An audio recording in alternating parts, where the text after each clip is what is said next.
Halo, halo, halo. Welcome back with by Gary.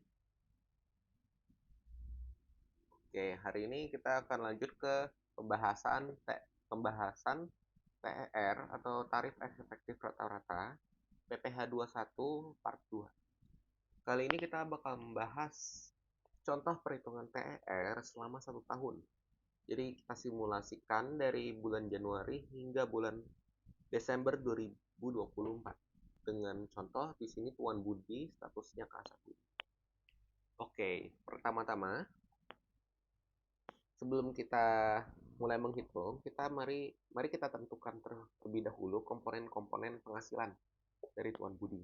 Di sini diketahui bahwa Tuan Budi memiliki 10 jenis komponen: gaji pokok, BPJS tenaga kerja dari JKK sampai jaminan pensiun, dan juga BPJS kesehatan dan THR. Di sini ada nilainya, dan di sini ada N-nya.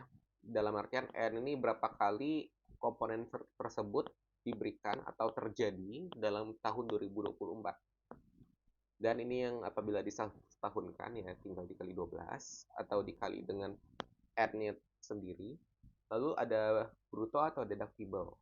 Nah, ini maksud bruto atau deductible adalah kita mau tentuin dulu nih komponen-komponen penghasilan Tuan Budi itu yang mana merupakan penambah penghasilan bruto dan juga yang mana merupakan pengurang penghasilan. Nah, mari kita coba tes dulu. Langsung aja ya. Gaji pokok ini sesuai UU PPh. Kalau kalian baca, UU gaji pokok merupakan penambah penghasilan bruto. BPJS, JKK, dan JKM ini termasuk dalam bentuk asuransi yang dibayarkan oleh perusahaan. Di sini ada DTP ya. DTP itu yang artinya adalah ditanggung oleh perusahaan, dan di sini ada DTK yang artinya ditanggung oleh karyawan. Segala jenis asuransi kesehatan atau asuransi seperti kematian itu apabila ditanggung oleh perusahaan merupakan penambah penghasilan bruto. Kemudian di sini kita ada BPJS JHT yang ditanggung perusahaan dan juga ditanggung karyawan. BPJS JHT yang ditanggung oleh perusahaan ini bukanlah merupakan penghasilan bruto dan juga bukan merupakan pengurang penghasilan. Ini kita stripkan. Lalu di sini ada BPJS JHT ditanggung karyawan. Ini pada UU PPh ada dikasih tahu segala iuran pensiun untuk yang masa depan gitu. Apabila ditanggung oleh karyawan itu merupakan pengurang dari penghasilan. Di sini kita masukkan ke deductible. Sebentar, ini kita lengkapin dulu deductible. Oke, lanjut. Di sini ada jaminan pensiun yang ditanggung perusahaan karena sifatnya iuran untuk masa depan sama seperti JHT itu tidak diapa-apakan. Untuk yang ditanggung karyawan itu juga seperti sama seperti JHT itu dikurangin. Dia merupakan deductible. Lalu di sini ada BPJS yang ditanggung BPJS kesehatan ditanggung oleh perusahaan. Ini sifatnya seperti JKK dan JKM merupakan asuransi untuk karyawan. Nah, ini masuk ke bruto. Lalu di sini ada BPJS yang ditanggung, BPJS kesehatan ditanggung karyawan, ini tidak diapa-apakan. Bukan merupakan penghasilan bruto ya teman-teman, mohon diingat. Ini bukan merupakan pengurang penghasilan bruto. Dan juga dia bukan penambah penghasilan bruto. Di sini ada THR, THR itu merupakan penambah penghasilan bruto. Oke, sekarang kita coba hitung berapa penghasilan bruto per periode untuk Tuan Budi dengan status K1. Oke, periode Januari 2024 kita asumsikan gampang aja. Semua tabel komponen yang di sini, ini kan ada 9 komponen yang biasanya umumnya itu dapat terjadi selama 12 bulan itu angkanya sama persis, tidak ada perubahan. Kita asumsikan tidak ada kenaikan gaji ya di sini. Nah, sekarang kita masukkan aja penghasilan bruto hingga angkanya sama karena tidak ada kenaikan gaji. Penghasilan bruto itu adalah gaji pokok, BPJS JKK, JKM, dan juga BPJS kesehatan yang ditanggung oleh perusahaan. Kita masukkan, kita kasih absolut dulu. Kemudian kita tarik rumusnya. Nah, bentar saya ulang. Oke. Pada bulan April 2024, Tuan Budi itu mendapatkan THR. Jadi kita tambahkan manual saja di sini. Baik. Ini adalah jumlah penghasilan bruto yang dimiliki. oleh Tuan Budi pada setiap periodenya. Sekarang mari kita tentukan lapisan TR-nya atau lapisan tarik efektif rata-ratanya. Nah, untuk Tuan Budi ini kan posisinya ini adalah K1. K1 ini kategorinya kategori B.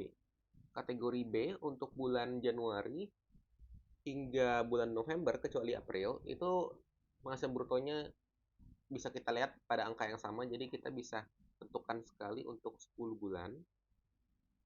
6,2 juta ini jatuh ke yang ini 0,25%. Dia masuk ke kategori B, bracket nomor 2.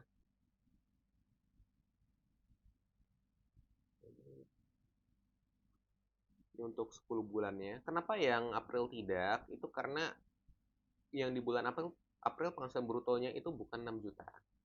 Ini diakibatkan oleh THR. Oke. Pada bulan April penghasilannya karena di 12,2 juta. Mari kita cek 12,2 juta itu jatuh ke bracket nomor 9. Besar 3%. Nah, bracket 02 itu kenanya 0,25% dan bracket nomor 09 itu 3%. Mari kita kasih kalkulasi. 0,25%. Oh iya, teman-teman jangan lupa di round down ya. Round down itu artinya bulatkan ke bawah. Oke. Sekarang yang bulan April ini kita ganti tarifnya jadi 3%. Baik. Nah, TR itu selama 11 bulan dari Januari sampai November itu dia bakal, maaf saya revisi cara penyampaiannya. TR itu selama setahun bakal dipakai dari bulan Januari sampai November, dan di akhir bulannya untuk Desember 2024 TR itu nanti dia bakal mendapatkan hitungan seperti biasa. Jadi dia nggak dipakai, oh dia lapisan, dia itu kategori B, bracket sekian. Di bulan Desember tuh nggak dihitung seperti itu. Nanti dia punya perhitungannya sendiri. Perhitungannya seperti perhitungan lama sih kalau yang ini. Nah, sekarang kita udah tahu nih, jumlah penghasilan yang dipotong adalah 5. Jumlah PPh 21 yang telah dipotong adalah 524.000.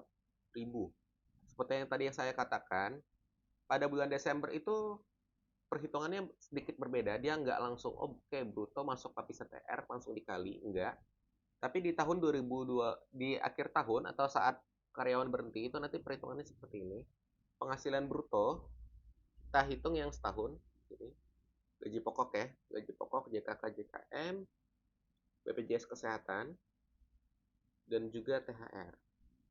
Oke, lalu kita hitung seperti biasa. Kalau teman-teman udah sebelumnya udah pernah bekerja sebagai staf pajak di tahun 2023, saya yakin teman-teman udah familiar dengan hitungan seperti ini. 2023 atau 2022 sebelum TR berlaku ya. Saya yakin teman-teman udah cukup familiar lah dengan perhitungan seperti ini. Deductible yang kita masukkan, pengurang. Nah, di sini kita udah dapat namanya penghasilan neto setahun.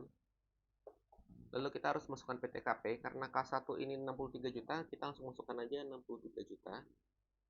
Oke. Penghasilan neto setahun dikurangi PTKP bakal dapat yang namanya PKP. PKP itu wajib dibulatkan ribuan ke bawah. Ini berlaku untuk WP badan maupun WP OP ya. Oke. Lalu sekarang kita masuk ke PPh 21 setahun. Nah, karena yang ini merupakan masih lapisan 1 di antara RP 0 sampai dengan RP 60 juta, ini masih kena tarifnya 5%. Kita masukkan aja kali 5%. Bentar. Ya. Kali 5%. Dan kita tarik. Kita lihat di sini kan ada PPh 21 yang dipotong dari bulan Januari sampai bulan November. Itu nilainya 524.982. Ini kita masukkan. Lalu nanti kita bakal dapat yang namanya itu PPh 21 bulan Desember. Jadi dia hitungannya khusus nih. Kalau teman-teman lihat di sini PPh 21 dari Januari sampai November itu polanya cuma 15.000 aja. Nah, nanti di bulan Desember karena seharusnya PPh 21 setahun itu 602.000 dan yang dipotong baru 524, nanti kalian bakal kena potong 77.000 di tahun Desember 2024 bulan Desember. Nah, teman-teman kalau teman-teman lihat di sini, PPh 21-nya ini sangat-sangat sama seperti perhitungan yang lama, di mana kita cari dulu penghasilan bruto, masukkan biaya jabatan dengan maksimal ini ya 500.000 satu bulan, dan dikalikan berapa bulan dia bekerja. Di sini ada JHT jaminan pensiun dan pengurangan lainnya kalau ada. Jadi di sini saya bikin contoh soalnya sih gampang-gampang aja.